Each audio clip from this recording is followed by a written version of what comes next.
The honeymoon suite was supposed to be the beginning of forever. The candles flickered softly, the roses adorned the bed, and the sweet sound of love hung in the air as Julia stepped into the room, her heart racing with anticipation. This was it, the night she had prayed for, the night she had waited for her entire life.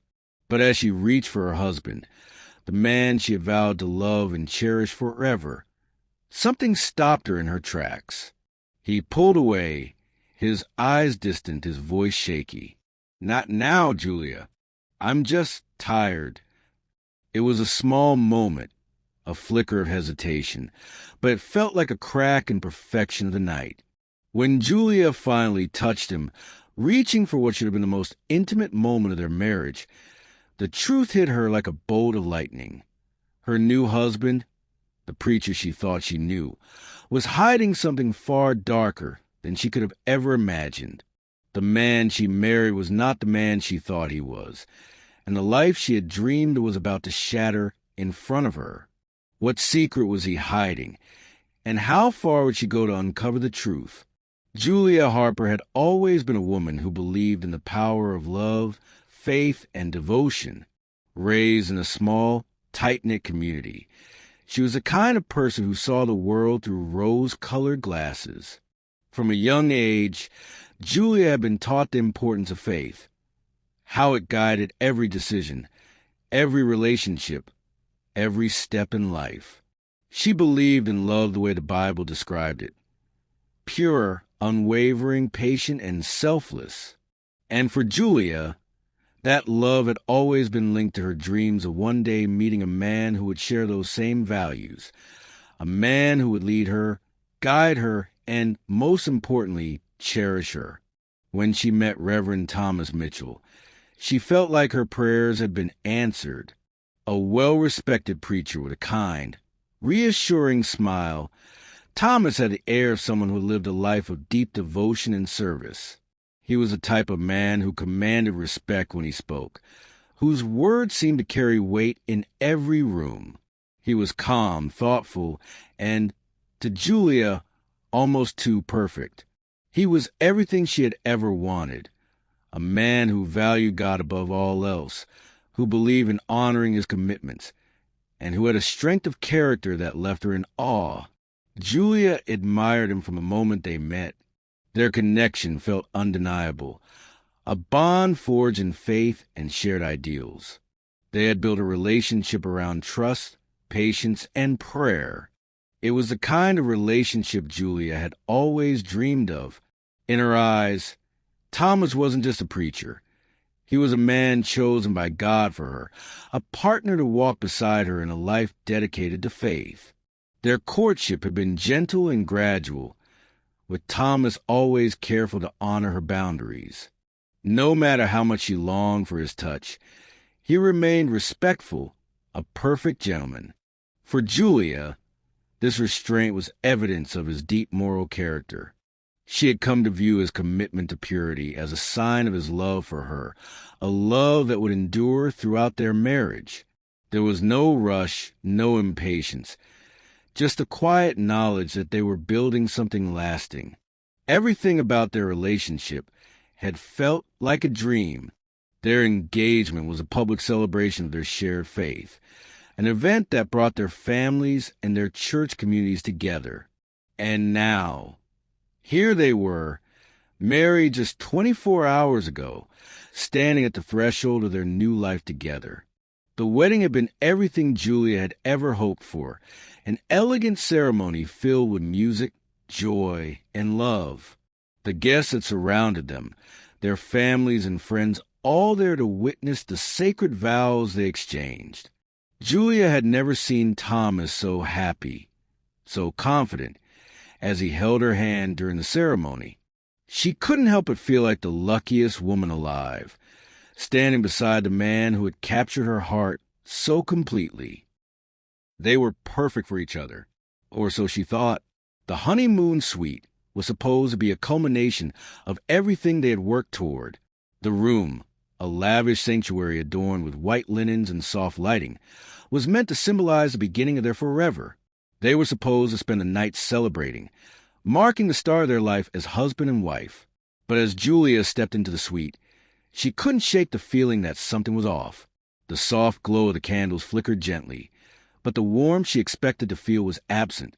Thomas had always been a little reserved, even during their courtship, but he was never distant. In the past, he had been quick to smile, quick to reassure her with his gentle touch. Now, as they entered the suite, she couldn't help but notice that something was different. He was quieter than usual, his movements more deliberate, as if he was trying to suppress something. Julia glanced at him from the corner of her eye. He stood by the window, his back to her, staring out into the night. The room felt heavy now, like the air itself was holding its breath, waiting for something. Was it the pressure of the moment? Was it just the exhaustion from the wedding day? But it felt like more than that. Julia's heart began to race, her mind working overtime to piece together the puzzle. "Thomas?" she asked gently, stepping toward him, trying to bridge the growing gap between them. He turned slowly, offering her a smile that didn't quite reach his eyes. "I'm just tired, Julia," he said quietly. "It's been a long day." Her heart sank, but she smiled back, trying to brush off the unease creeping up her spine. "Of course he's tired. We both are." But something in his tone, in the way he spoke, made her wonder. Why did it feel like he was shutting me out? Was she overthinking it? Was she expecting too much on their first night as husband and wife? Still, she reached out to him, trying to close the space between them. But he recoiled just a little, the tiniest movement, enough to make Julia's chest tighten. "Thomas?" she whispered again, her voice laced with concern. He hesitated for a moment before stepping back, avoiding her gaze. "I just need a minute," he said, his voice unsteady. There was again the tension, the distance. Julia's stomach churned. Was this normal? Was he just nervous about their first night together? Or was there something else? As she stood there, a strange feeling settled over her, a gnawing sense that she was standing on the edge of something she couldn't yet name. The perfect picture she had painted of her life with Thomas, the perfect husband, the perfect faith-driven relationship, was beginning to fade before her eyes. Was she seeing things that weren't there? Or was Thomas hiding something? Something that could unravel everything they had built together? She looked at him again. The man she had trusted, the man she had loved. But in that moment, she began to wonder, was he really the man she thought he was? The night should have been filled with joy, with passion, with the love they had promised each other. Instead, it was filled with questions. Questions she wasn't sure she was ready to ask. What was going on with him? And what was he hiding from me? As Thomas turned away from her again, a knot formed in her stomach. Whatever was happening, whatever was coming, she could feel it now. It was something more than just a rough start to their honeymoon. Something darker. And she wasn't sure if she was ready to uncover the truth. Julia couldn't shake the feeling that something was wrong. The unsettling sensation lingered in the back of her mind, persistent and gnawing at the edges of her consciousness. It wasn't just his odd behavior, or the fact that he seemed to be avoiding her touch. It was everything. The coldness in his eyes, the stiffness in his posture, the way he'd gone from the loving, devoted husband she thought she knew to a distant stranger within hours. The honeymoon suite, once a symbol of their love and new beginnings, now felt like a trap. The romantic glow from the candles that should have felt intimate and warm now made the room feel oppressive, like the walls were closing in. Julia stood in the middle of the room, trying to brush off the feeling of dread that had settled over her. "I'm just overthinking," she told herself. "It's just nerves." Everyone gets nervous before their first night together, but it didn't feel like nerves. Not anymore. She glanced at Thomas again, his figure barely illuminated by the dim light coming from a window. He was sitting by the bed now, hands clasped tightly in his lap, staring at the floor. His jaw was tight, and his eyes were filled with a look of intense focus. The man she had married had seemed so calm, so steady, a rock she could rely on. But tonight, the cracks in that rock were starting to show. She stepped closer, hesitating for a moment before speaking. "Thomas," she began, her voice soft, "I know it's been a long day, but we've waited for this moment for so long. Let's not let it slip away." He didn't respond at first. His fingers twitched, his eyes darting to the side, avoiding hers. When he finally spoke, his voice was shaky. I'm just not ready, Julia. This isn't what I thought it would be. He swallowed hard, his eyes never meeting hers. There was something in his tone, something that didn't sit right with her. Not ready? Her mind raced as she processed his words. What did he mean by that? Were they both not ready? Hadn't they been preparing for this night for months? Wasn't this what they both wanted? Julia's stomach flipped. She tried to push the thoughts away, tried to convince herself it was just nerves, but the unease was growing. Her fingers brushed against his shoulder as she tried to reach for him, to comfort him, to close the growing space between them. But as soon as her touch made contact, he jerked away, just slightly, almost imperceptibly. It was enough for her to notice, enough to make her heart pound in her chest. Thomas? She asked again, her voice trembling this time. What's going on? He looked up at her, but his gaze was distant, clouded with something she couldn't identify. His lips parted as if to speak, but then he closed his mouth, as if the words were stuck somewhere deep inside of him, trapped by a fear he couldn't express. There was again the hesitation, the crack. She could see it now. The man who had promised her the world, who had vowed to honor their love, was holding something back, something that made him pull away from her, despite everything they'd built. Julia took a deep breath, trying to calm the racing thoughts in her mind. Talk to me, she said, her voice barely a whisper. Please, I don't understand. For a moment, there was silence. It stretched between them, thick and suffocating. And then, slowly, Thomas stood, his movements jerky, almost mechanical. He took a few steps toward the window, his back to her once again, his shoulders tense. Julia's heart beat faster as she watched him, her pulse quickening. The room felt even colder now, the atmosphere thick with unspoken words.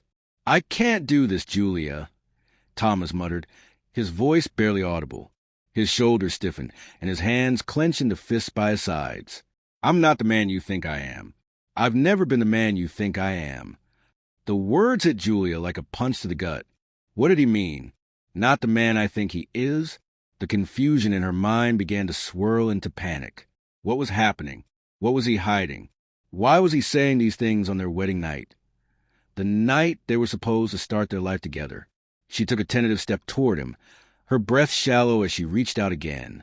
Thomas, stop, she pleaded. You're scaring me. Please, tell me what's going on. Why are you acting like this? Thomas turned slowly to face her, but his eyes were filled with a kind of pain that Julia couldn't quite understand. I never wanted to hurt you, he said, his voice breaking. But I've been living a lie, and I can't keep pretending anymore. Her stomach lurched, a cold chill creeping down her spine. A lie? What lie? She wanted to say something, to demand answers, but the words caught in her throat. This wasn't what she had imagined. This wasn't the beginning she had prayed for. The reality of the situation was beginning to sink in, and it was far darker than anything she could have anticipated. He took a step back, eyes brimming with shame.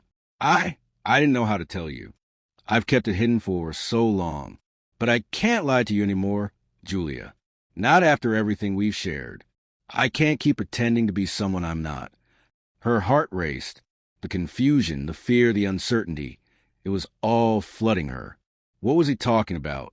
What secret had Thomas been hiding for all this time? The man she had married, the man she had trusted above all else, was standing in front of her, falling apart. And for the first time in their relationship, Julia realized she had no idea who he truly was. He walked toward the bed, his eyes cast downward as if he were searching for something in the room, something to hold on to. I was trying to be the man you wanted, the man I thought I should be, but I'm not. I'm not that person, Julia. His voice cracked, and a tear fell down his cheek. What was going on? Julia's hands trembled as she approached him. Thomas, please, what are you saying? He shook his head, a bitter laugh escaping his lips. You wouldn't understand. You could never understand. Suddenly, the air felt thick, heavy. Every word felt like a puzzle piece slipping into place. But the picture was forming was one she didn't recognize. She didn't know what Thomas was hiding, but she knew, deep down, that it was something big, something that could break everything they had built. The tension between them was unbearable, the silence screaming louder than any words could. And in that moment, Julia realized this wasn't just a bad night. This wasn't a simple misunderstanding. Something was terribly wrong. But what was it? Her mind raced as she tried to piece together fragments of their relationship, the moments where things hadn't quite added up, the way he avoided certain questions, the way he'd always been so careful to keep her at a distance, despite their love, the way he seemed to hold a secret, one so big, so heavy, that it had weighed on him for their entire marriage. She reached out again, her voice barely a whisper. "Thomas, what is it? What have you been hiding?" For a long moment, he said nothing, his back to her again as he stared at the floor. Then, finally, he turned to her, his face pale, his eyes filled with the kind of pain that Julia had never seen before. "I'm not the man you think I am," he repeated, his voice barely audible. "I never was." The room seemed to tilt beneath her feet as Julia's heart skipped a beat. Her stomach churned with a sickening realization. This wasn't just a marriage falling apart. This was the moment she learned the man she loved was hiding a truth so dark, so deep, that it would change everything. But what was it, and how far would Thomas go to protect it? The answers were just beyond reach, slipping through her fingers like sand, and Julia was no longer sure she wanted to find them. But one thing was certain. This was only the beginning, the crime event. Julia's heart hammered in her chest as she stood there, frozen, the weight of Thomas's words sinking in like a heavy stone at the bottom of her stomach. She tried to speak, to ask the question burning on her lips, but the words wouldn't come. What was he hiding? What was so terrible that he had kept it from her for so long? He took a slow, trembling step toward her. There was a sense of desperation in his eyes, a man on the brink of something irreparable. His hand was shaking, his lips dry, his face ashen. For the first time, Julia saw a fear in him that she had never seen before. The calm, collected preacher she thought she knew was slipping away, replaced by someone she didn't recognize, someone she feared. "I'm sorry, Julia," Thomas whispered, his voice shaking. "I never wanted it to come to this, but I don't know how else to say it. I can't be the man you think I am." Julia's breath caught in her throat, the room suddenly feeling too small, too suffocating. Every instinct told her to turn and run, to leave, to escape from whatever was about to unfold. But her feet felt glued to the floor, her body unwilling to move, even though every cell in her was screaming for her to get away. Her voice was barely a whisper. "What are you talking about, Thomas? Just tell me what's going on. What are you hiding?" He looked at her, his eyes filled with a blend of shame and fear. Then, slowly, he turned away, almost as if he couldn't bear to meet her gaze any longer. He walked toward the bathroom, his steps heavy and deliberate, as though he were preparing himself for something monumental. Julia followed him, her legs trembling beneath her as she tried to make sense of everything that was happening. "Thomas, please," she said again, her voice breaking. "Whatever it is, we can work through it. Just tell me." He didn't respond. Instead, he entered the bathroom, and the door clicked shut behind him. Julia's heart raced. Was he leaving her? Was he shutting her out completely? The seconds stretched on, each one feeling like eternity. She could hear his shallow breathing from the other side of the door, could feel the distance growing, even though they were only a few feet apart. Then, suddenly, the door opened and Thomas stepped out. His face was pale, his body rigid. He looked different, like a man who had made a decision he could never take back. His eyes locked with hers, and for a brief moment, she saw a flicker of something, a fleeting moment of regret or maybe fear, but it vanished as quickly as it appeared. "I'm not the man you think I am," he repeated, his voice steady but tinged with something darker. "I never was." Before Julia could respond, he reached for the collar of his shirt and began unbuttoning it slowly. She watched, confused, her mind racing with 1,000 questions. What was he doing? Why was he undressing? As the last button came undone, Thomas pulled the shirt off, revealing the skin beneath. Julia's breath caught in her throat as she saw what he had been hiding. There was no way to describe the shock that gripped her. For a moment, time seemed to freeze. Her mind scrambled, unable to process what she was seeing. Thomas's body, his chest, his arms, was the same, but below the waist, things were different. Something was wrong. Something that shouldn't be there, or rather, should be there, but wasn't. Julia's heart skipped a beat as she realized what was missing. A deep, sickening realization hit her. He was different, but it was worse than that. It wasn't just that he was different. It was that he had lied. About everything. Her throat constricted, her body unable to move. All she could do was stare, her mind reeling, as she tried to piece together fragments of their relationship, the love they had built, and the horrifying truth that was unraveling before her eyes. I don't understand, Julia whispered, her voice a hoarse whisper, her hands trembling. She tried to speak, but the words wouldn't come. They were caught somewhere deep inside her, somewhere she couldn't reach. I had to, Thomas said, his voice soft but urgent. I had to lie. I couldn't lose you, Julia. I couldn't lose everything. I thought if I could be this person, this man you wanted, then maybe you wouldn't see the truth. Maybe I could keep you. The horror of the moment wrapped itself around Julia like a tightening noose. The truth? What truth? I had to live a lie, Julia, he said again, this time louder. I had to hide it from everyone, including you, because if you knew, if anyone knew, the life I built would have been destroyed. I would have lost everything. And I can't lose everything. Not now. Not after all this. Julia took a step back, her head spinning. She wanted to run. She wanted to scream. The world around her seemed to be collapsing, piece by piece, as the truth slowly, agonizingly, revealed itself. The man she had trusted, the man she had married, was not who he had led her to believe. All the promises, all the vows, they were lies. She reached for the door, her mind a whirlwind of confusion, of rage, of betrayal. But before she could reach the handle, Thomas's voice stopped her dead in her tracks. Don't leave, Julia, he pleaded, his voice desperate. Please don't leave me. Julia turned slowly, her hands shaking at her sides. She didn't know what to do. She didn't know what to feel.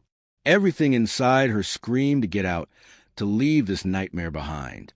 But she was rooted to the spot, her body frozen in place. For the first time, she saw the full extent of his desperation. It wasn't just fear. It wasn't just regret. There was something else. Something darker. Something she couldn't quite put her finger on. I love you, Julia, he whispered, his voice cracking. I never wanted to hurt you. But now I've ruined everything. The words hung in the air between them, heavy and suffocating. Julia's mind raced. Try and make sense of it all. Try and understand what was happening, what was real. But as she stood there, staring at the man who had broken her heart, she felt a shift, a deep, gut-wrenching shift in the atmosphere. It wasn't just betrayal. It was something more, something darker. And then in one swift motion, Thomas grabbed something from the bedside table. Julia barely had time to react. A sharp sound sliced through the silence, the crack of something heavy hitting the floor. Thomas lunged forward, his eyes wild with panic, his breath coming in short, ragged bursts. And in that instant, the world around Julia seemed to collapse. She couldn't move, couldn't scream. All she could do was stare, frozen, as he advanced toward her, the terror in his eyes more real than anything she had ever seen. With one swift, trembling motion, Thomas raised the object in his hand. The lantern. The first blow struck hard, sending Julia stumbling backward. She barely registered the pain, barely understood what had just happened. Her world blurred as she fell to the floor, her body going limp as the force of the hit sent her crashing onto the cold tiles. The sound of her head hitting the edge of the table was like thunder in her ears. It was everywhere. She couldn't see clearly, couldn't focus. Her hands reached up, instinctively trying to push herself up, but everything around her spun in dizzying circles. Thomas's shadow loomed over her, his face pale, his body trembling. He didn't seem to know what he was doing. He didn't seem to understand that everything had just gone too far. No, please, Julia whispered, her voice barely a sound. She couldn't breathe, couldn't see. But Thomas was still standing over her, still holding the lantern in his trembling hands. He raised it again. The second blow landed with sickening force. The world around her seemed to slip away, the light in the room dimming, everything becoming muffled, like she was drowning in a sea of darkness. And then silence. Julia lay motionless on the floor, her body still, blood pooling beneath her. The lantern dropped from Thomas's hand, the metallic clang echoing in the hollow room. His body swayed, his chest rising and falling as though he couldn't quite catch his breath. His eyes, wide with terror and disbelief, locked onto her lifeless body. And in that moment, as Thomas stared at the wreckage of his own making, the truth became clear. His life, their life, had just shattered beyond repair. The man he had tried so hard to be was gone, and there was no going back. The silence of the room was deafening, the air thick with the weight of what had just happened. Julia was gone, and Thomas was alone, forever. For oh many, the moment the final blow landed, the world seemed to hold its breath. A strange silence filled the room, broken only by the distance of the city outside the hotel window, a sound so mundane and ordinary that it seemed entirely out of place in this dark moment of horror. Thomas stood frozen, his hands trembling violently, eyes locked on the lifeless body of his new wife, Julia.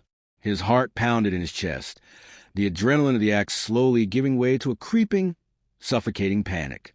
The weight of what had just done began to settle in, a dark realization creeping over him like a cold shroud. The room, once so full of anticipation and love, was now stained with blood. The scent of roses, the flickering candlelight, the soft music still playing faintly in the background. All of it felt wrong now.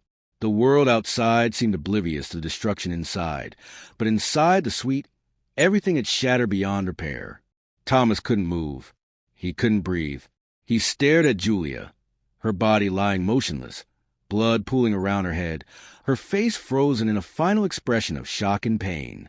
What had he done? He had lived his life trying to protect his secret, trying to be the man Julia had always wanted him to be. But now, in the darkest moment of his life, he saw the truth. There was no going back. Julia was gone. The woman who had trusted him with everything, who had built her life around their shared faith, was gone because of him. The horror of it all threatened to swallow him whole, but there was something else lurking in his mind, a terrifying, primal instinct. Survival. With trembling hands, Thomas reached for his wallet, stuffing his ID, credit cards, and anything that could be traced back to him into his pockets. His movements were frantic, as if his mind was still trying to process what had happened while his body was already in flight mode. He knew what he had to do. He couldn't stay here. He couldn't face the consequences. He couldn't let this moment define him. He rushed to the bathroom, grabbed a towel, and wiped down everything he had touched, every surface, every doorknob, every inch of the suite. He scrubbed feverishly, as if somehow, the more he wiped, the more he could erase the reality of what he had done. But the blood on his hands wouldn't go away. The blood on his soul wouldn't go away. In a daze, he grabbed his suitcase and stuffed his bloody clothes inside. His body moved on autopilot, everything happening too fast for him to comprehend. Then, as if the weight of the world had just landed on his chest, he stopped. He looked at Julia's body one last time, his breath hitched in his throat. Was this really happening? Was this the end of everything? For a moment he stood there, his gaze locked onto hers, and then without a word he turned and fled. The following morning, the hotel staff went about their usual rounds. The sun had barely begun to rise, casting a soft golden light across the skyline.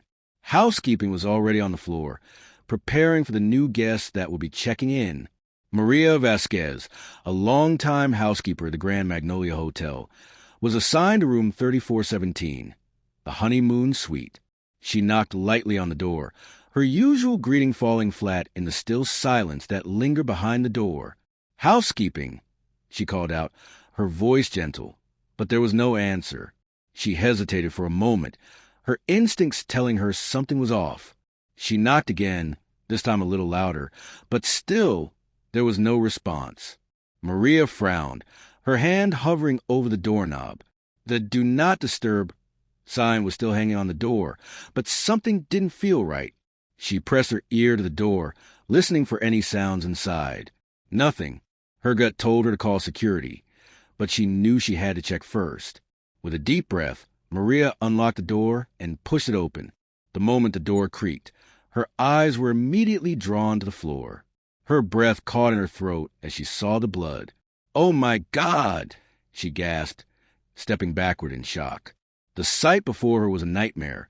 Julia's lifeless body sprawled across the floor, a pool of blood staining the once pristine carpet. Her eyes were open, wide in a final expression of horror. The lantern, a symbol of the violence that had just transpired, lay discarded beside her, its glass shattered and bloodied. Maria stumbled backward, her hands flying to her mouth in disbelief. But before she could scream, she felt the heavy presence of someone behind her. Security. Within minutes, the hotel had alerted the authorities. Police arrived in force, sealing off the crime scene and beginning their preliminary investigation. Detectives Andre Holloway and Brianna James were the first to arrive at the scene, immediately taking control of the situation. As the officers worked to preserve the crime scene, Holloway began to piece together the events. The evidence was damning, but there was still so much they didn't know. Who was the victim? How had she ended up in this room? The first thing they discovered was that the woman's name was Julia Harper, a newlywed who had been married just the day before. The wedding had been held at a nearby church. A beautiful ceremony attended by dozens of guests, all of them unaware of the horrors that would unfold the following night. Her husband? Reverend Thomas Mitchell. Holloway and Brianna exchanged looks. This wasn't just any case. It was the kind of case that turned the world upside down. Holloway stepped forward, surveying the room carefully. He noticed the broken glass from the lantern, the blood splattered across the walls, and the absence of any signs of forced entry. This wasn't a robbery. This wasn't a random attack. This was something much more personal. "It looks like she knew her killer," Holloway muttered. Brianna nodded, and he didn't try to hide it. They found Thomas's fingerprints on the lantern, and traces of his blood mixed with Julia's on the carpet. But he was gone. No trace of him remained in the suite, except for the faintest hint of his presence. A quick getaway, a frantic, desperate flight. The hunt for Thomas Mitchell began almost immediately. Police tracked down his car, but by the time they reached it, he had already gone. It was as though he had vanished into thin air. He had been in the hotel only hours ago, but now it was like he had disappeared from the face of the earth. The manhunt stretched across state lines. Hotels, train stations, and airports were alerted. His cell phone had been turned off, rendering any attempt to trace him useless. It was as if Thomas had planned his escape meticulously, knowing exactly how to cover his tracks. Days passed, but there was no sign of him. With every passing hour, the tension grew. The police were no closer to finding him, but they were uncovering more and more of his past. They found out that Thomas had been married once before. His first wife had disappeared under mysterious circumstances. The pieces were starting to fall into place, but the question remained, where was Thomas? And what had driven him to kill Julia? The truth starts to surface. As the weeks dragged on, the investigation uncovered the disturbing truth about Thomas. His life, once built on a foundation of faith and respect, was riddled with lies. His secret, his dark secret, was beginning to surface. Thomas was not the man he had portrayed himself to be. He had been living a double life, hiding behind the veil of his role as a preacher. He had been running from his past for years, leaving behind a trail of broken relationships and unanswered questions. Witnesses came forward, recalling strange behavior from Thomas over the years. Some spoke of his erratic actions, his evasions when asked about his past. Others revealed that they had suspected something was wrong, but no one ever truly suspected the depths of his deception. Julia had been the victim of his carefully constructed lie. But the more the investigators uncovered, the clearer it became. Thomas Mitchell was not just a killer. He was a master manipulator. Weeks into the manhunt, police finally tracked Thomas to a small town in Louisiana. A local motel clerk had recognized him from the news and alerted the authorities. By the time the SWAT team arrived, Thomas was sitting on the edge of his bed, staring blankly at the wall. His face was pale, his body limp with exhaustion. He made no attempt to run. When they cuffed him and read him his rights, Thomas didn't resist. He didn't speak. He simply stared forward, lost in a world of his own making. Detective Holloway stood over him. "You thought you could run forever, didn't you?" he said, his voice low, almost pitying. Thomas's response was nothing more than a faint, broken laugh. He was done, and so was the story of his reign of lies. Detective Andre Holloway had seen his share of brutal crime scenes, but nothing prepared him for what he encountered that morning in the Honeymoon suite at the Grand Magnolia Hotel. The crime scene was as pristine as it was devastating. A beautiful, romantic room now twisted into something grotesque. Julia Harper's body lay lifeless on the floor, her blood pooling around her head like a cruel reminder of the night she had been so full of hope and joy. Holloway entered the room with his partner, Detective Brianna James, taking in every detail. The soft flickering of the candles, the lingering scent of roses. It all felt wrong now, tainted by violence. "Jesus," Brianna muttered, surveying the scene. "This isn't just a murder. It's something personal." Holloway nodded, his eyes narrowed as he stepped closer to the body. There was something almost clinical about the way she lay there, as if this was a crime that had been carefully planned, executed, and left to fester in the wake of its destruction. The detectives moved around the room, taking in every clue, every scrap of evidence that could point them in the direction of the killer. The first thing that stood out to Holloway was the absence of struggle. There were no signs of forced entry, no overturned furniture, no indication that Julia had fought back in any meaningful way. It was as if she had been caught off guard, trusting her attacker, perhaps even expecting the violence that would come. Then there was the lantern. A brass lantern lay discarded near Julia's body, its glass shattered and stained with blood, the weapon that had ended her life. But the thing that piqued Holloway's curiosity was the faint trace of fingerprints on the metal. They were smudged, almost deliberately wiped away, but there was no mistaking it. A match to Thomas Mitchell's fingerprints, the very man who had been married to Julia the day before. "Not surprising," Brianna said quietly, glancing at Holloway. He was the last person to see her alive. But Holloway wasn't so sure. The evidence seemed too obvious, too clean. If Thomas had killed her, why was he so careful to leave no other trace of himself? The more he thought about it, the more Holloway felt like there was something more to this crime than met the eye. The investigators turned their attention to the witnesses, hoping to shed some light on the hours leading up to the murder. Julia's family had been contacted immediately after her body was discovered, and they arrived at the scene soon after. Her parents, both devout Christians, were devastated, barely able to comprehend what had happened to their daughter. They spoke of Julia's relationship with Thomas in glowing terms, praising his character and their apparent love for one another. "She was so happy," her mother, Deborah, said, wiping tears from her eyes. "They were a perfect couple. I don't know how this happened." Julia's brother, Mark, however, seemed less convinced. "She was always a little off about him," Mark muttered under his breath as Holloway approached him. She said he was distant, wouldn't talk about his past. She even mentioned something about his ex-wife once, but she never wanted to talk about it too much. Holloway listened closely. Did she say anything else? Did she mention anything strange happening recently? Mark hesitated, glancing toward his parents, who were still speaking with Brianna.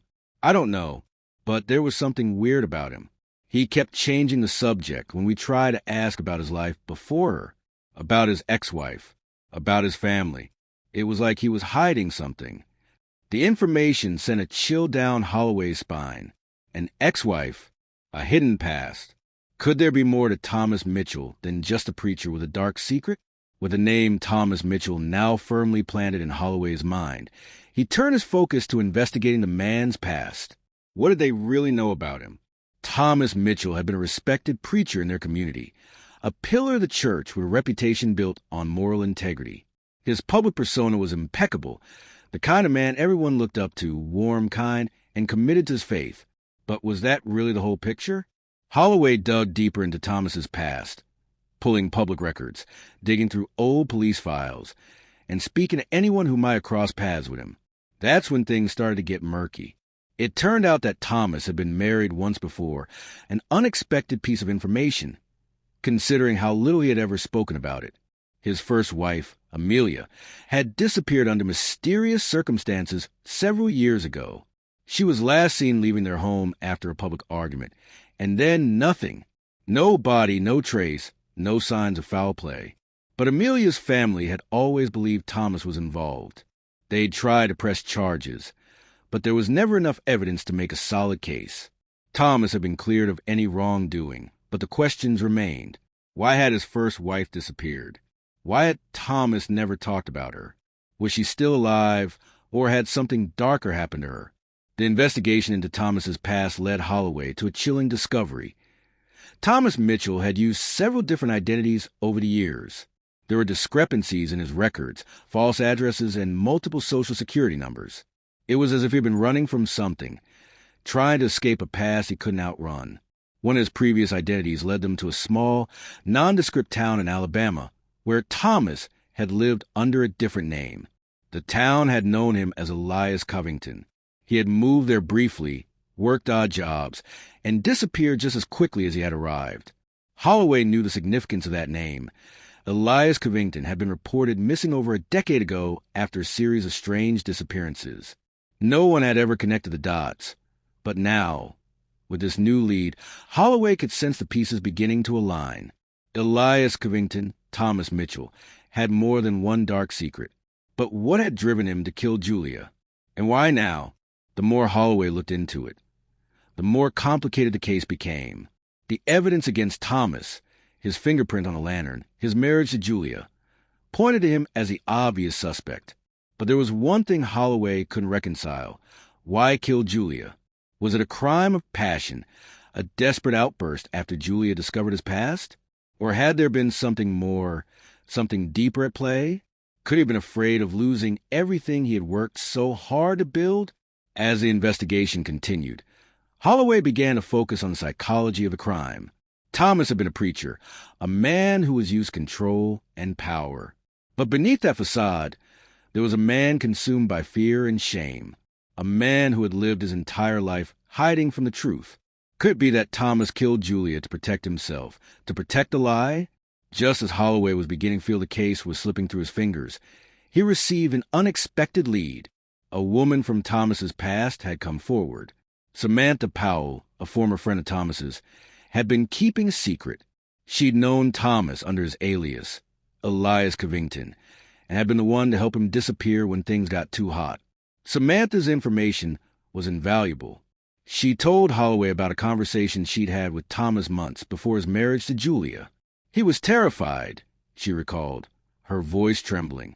He said he couldn't let anyone get too close. He was always afraid of his past catching up with him. Samantha revealed that Thomas had been planning to leave Julia for months. She said he'd told her that Julia would never accept the truth, that he'd been hiding it from her, the truth about his identity, his past, his crimes. Samantha's testimony confirmed what Holloway had begun to suspect. Thomas had never planned to live an honest life. He had created a perfect facade, and Julia had been a part of that illusion. But when Julia began to uncover the truth, when she started to question him, that's when the mask began to slip, and that's when the violence erupted. The breakthrough. Holloway stood over the evidence, piecing it together like a puzzle that finally made sense. Thomas Mitchell, Elias Covington, was no longer just a preacher. He was a man running from the wreckage of his own life, a man willing to kill to protect the lies he had built. But the question still lingered. What did Thomas really want from Julia? Was he afraid of being exposed, or was there something darker driving him? Could he truly have been that desperate? As the investigation moved forward, Holloway knew that the truth was closer than ever. The final pieces were falling into place. And soon, the man behind the facade would have to face the consequences of his crimes. But would the truth set anyone free? Or would it only make the lies worse? The investigation had dragged on for weeks, each day revealing more about Thomas Mitchell's twisted past. Detective Holloway was closing in, piecing together the fragments of a life built on lies and deception. With each lead, each clue, it became clearer that Thomas had orchestrated a web of secrecy, and Julia Harper had unknowingly been caught in its web. Holloway had all but confirmed the suspect, Thomas Mitchell, the man who had lied about everything. His identity, his marriage, his past. His fingerprints on the lantern, his disappearance, and his clear motive, fear of exposure, had all but sealed his fate. Or so he thought. But just as the case was starting to wrap up, a new lead emerged, one that sent the investigation spiraling in an entirely new direction. It came in the form of a phone call, a call that Holloway would later say felt like it tore the rug out from under him. It was a woman's voice on the other end, calm, almost too calm, given the circumstances. Her name was Rebecca Lane, and at first, Holloway wasn't sure what to make of her. "I have information about Thomas Mitchell that you don't know," she said, her voice low but clear. "What kind of information?" Holloway asked, leaning forward in his chair, his fingers drumming the table. "I knew him. I knew him before he became a preacher, before he changed his identity." Rebecca continued, "But it's not just his past I want to talk about. It's what he's capable of now." Holloway felt a cold tingle crawl up his spine. He had thought he knew everything. He had thought the case was closed. But this call, this woman, was forcing him to confront the possibility that he had been wrong all along. Rebecca claimed she had seen Thomas a few months before Julia's death, weeks before their wedding, and she was adamant that he had been acting differently. He wasn't the calm, composed preacher Holloway had seen in the public eye. No, this Thomas was desperate, reckless even. But what was most unsettling was the fact that Rebecca believed Thomas hadn't been alone during these encounters. "There was someone else," she said, her voice trembling now, as if the weight of what she was revealing was starting to settle on her. "Someone in the background, someone who always watched him. He wasn't acting alone." Holloway's mind raced. Could there be a second person involved? Had he missed something crucial? Had he been so focused on Thomas that he failed to see the real mastermind behind the crime? Rebecca was silent for a long moment, as if trying to gather the courage to say something. Then, finally, she dropped the bombshell. It was his brother. Holloway's world tilted. Thomas Mitchell had a brother? This was news to him. There had been no mention of a brother in any of the records or interviews. No one had mentioned a sibling. Why had Thomas kept this secret? And why had anyone else known? I know this sounds insane, but his brother, his name is David. He's the one who made Thomas change his life, change his name. He's the one who pushed him into this role as a preacher. But David, he's dangerous. And I think he's been controlling everything from the shadows. Holloway's pulse quickened. He was no longer sure who he was chasing. Was it Thomas who had committed the crime? Or was his brother, David, pulling the strings from behind the scenes? Rebecca agreed to meet Holloway in person, but only under the condition that she would remain anonymous. Holloway met her at a small cafe in a quiet part of town, away from prying eyes. The moment she walked in, he recognized the fear in her eyes. Fear of being seen, of being associated with the Mitchell brothers. She spoke in hushed tones as Holloway leaned in to listen, his eyes scanning the cafe to ensure no one was paying attention. David was always in the background, influencing Thomas, she explained. He was the one who encouraged Thomas to leave his old life behind and assume the identity of Elias Covington. And when Thomas met Julia, he started to unravel. Julia was everything David never wanted for him. Holloway furrowed his brow. Everything David never wanted? What do you mean? Rebecca looked around nervously before continuing. David hated the idea of Thomas marrying. He hated the idea of him becoming settled. He wanted him to remain a preacher, a solitary man, unencumbered by love or family. When Thomas got serious with Julia, I think David felt threatened. And when he saw that Thomas was starting to break free from his control, that's when he stepped in. As Holloway listened, the pieces of the puzzle began to fit together. David had never been part of the public narrative. He had stayed out of the spotlight, working in the shadows, manipulating Thomas to fulfill his own twisted vision of control. Rebecca's revelation put everything into perspective. The more Holloway thought about it, the clearer it became David had been the real instigator. He had seen Julia as a threat to his power over Thomas. He had planned this murder, manipulated Thomas into committing the crime, and then disappeared when it was done. Thomas, caught in his brother's web of control, had been used as the perfect pawn in a deadly game. But why hadn't anyone suspected David? Holloway had confronted the uncomfortable reality that David had been clever. Too clever. He had stayed in the shadows, making sure that everyone's attention was directed solely at Thomas. All the evidence pointed to Thomas. His fingerprints were on the lantern. He had been the last person seen with Julia. His past was filled with contradictions and lies. But David had been the one pulling the strings. Holloway dug deeper, tried to find any connections between David and the crime scene. That's when he found something startling. David had been in town the very night Julia had been killed. Surveillance footage from a nearby hotel showed David Mitchell, wearing a hat and a coat to obscure his identity, checking into a hotel just a few blocks from the Grand Magnolia. But that wasn't all. The more Holloway looked into David's movements, the more it became clear. David had been the one who had ensured that Julia's wedding night would be the end of her life.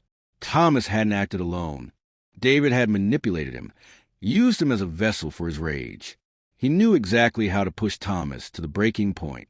By the time Julia confronted Thomas in that suite, demanding answers, David had already set everything in motion.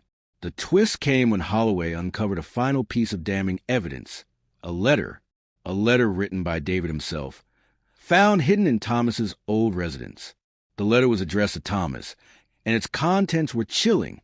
In it, David expressed his fear that Thomas was losing control, that his new life with Julia was a threat to everything they had built together. "I can't let you go, Thomas," the letter read. "You owe me everything. I made you who you are, and I won't let some woman take you from me. If you love me, you'll do as I say." The letter was a confession in itself. David's controlling nature was clear in every word. He had never wanted Thomas to marry. He wanted him to remain his puppet forever. In the final moment of the investigation, Holloway confronted David, who was still in hiding, playing the part of an innocent bystander. When faced with the overwhelming evidence, David didn't deny it. Instead, he broke down, admitting to orchestrating the murder. "I had to keep him," David confessed, his voice hollow. "I couldn't lose him. I couldn't let him slip away. Julia was the only thing standing between us. So I did what I had to do." David Mitchell was arrested, charged with first-degree murder. But even as the case came to a close, questions remained. Had Thomas been entirely innocent? Or had he played a role in his own downfall, a pawn in his brother's twisted game of control? The investigation had unraveled a truth far darker than Holloway could have ever imagined. It wasn't just about the murder. It was about the psychological manipulation, the years of control that David had exerted over his brother. Julia had been a victim, but so had Thomas. In the end, the truth was far more complicated than anyone had expected.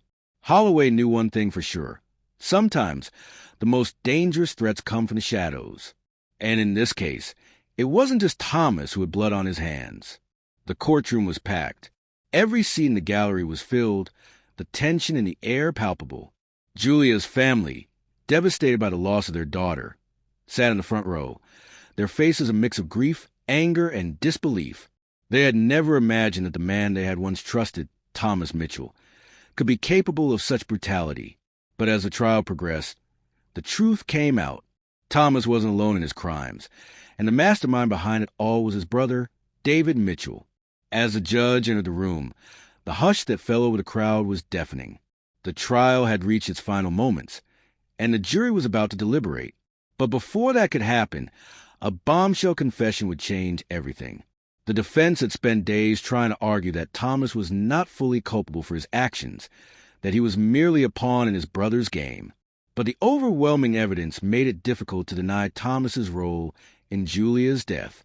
But the true twist came when David Mitchell, after weeks of staying hidden, finally agreed to a deal with the prosecution. It was David who had been the true orchestrator of the crime. In a shocking turn of events, David finally stood before the court and confessed. He had been the mastermind behind the murder of his own brother's wife. He admitted to manipulating Thomas for years, using psychological control and emotional manipulation to keep him under his thumb. David had never wanted Thomas to marry, never wanted him to have a life of his own. "I did it because I couldn't lose him," David said, his voice breaking. "I never wanted him to escape from me. Julia, she was a threat to everything we had. I had to get rid of her." The courtroom sat in stunned silence as David's confession sank in. His voice wavered with guilt, but there was no denying the cold, calculated nature of his actions. His relationship with Thomas had been toxic, and he had done everything in his power to keep his brother under his control, including pushing him to kill. Thomas's face was blank as he listened, his eyes distant, as if the confession wasn't even real. He had never wanted any of this. He had been led astray by his brother, manipulated into believing that the only way to protect his carefully constructed life was by doing something unspeakable. And now, here he was, facing the consequences of his brother's evil deeds. David Mitchell was found guilty of first-degree murder. The jury deliberated for only a few hours before returning with a unanimous verdict. The punishment was severe. He was sentenced to life in prison, without the possibility of parole. There was no sympathy for him in the courtroom. He had taken the life of an innocent woman, manipulating his own brother into committing a crime that shattered not just one, but 2 lives. As for Thomas, he was sentenced to a lesser charge, second-degree murder, with the understanding that he had been under his brother's psychological control. He would serve time, but his sentence would be shorter. Yet, there was no real relief in his eyes. He had lost everything: his wife, his brother, his faith in himself.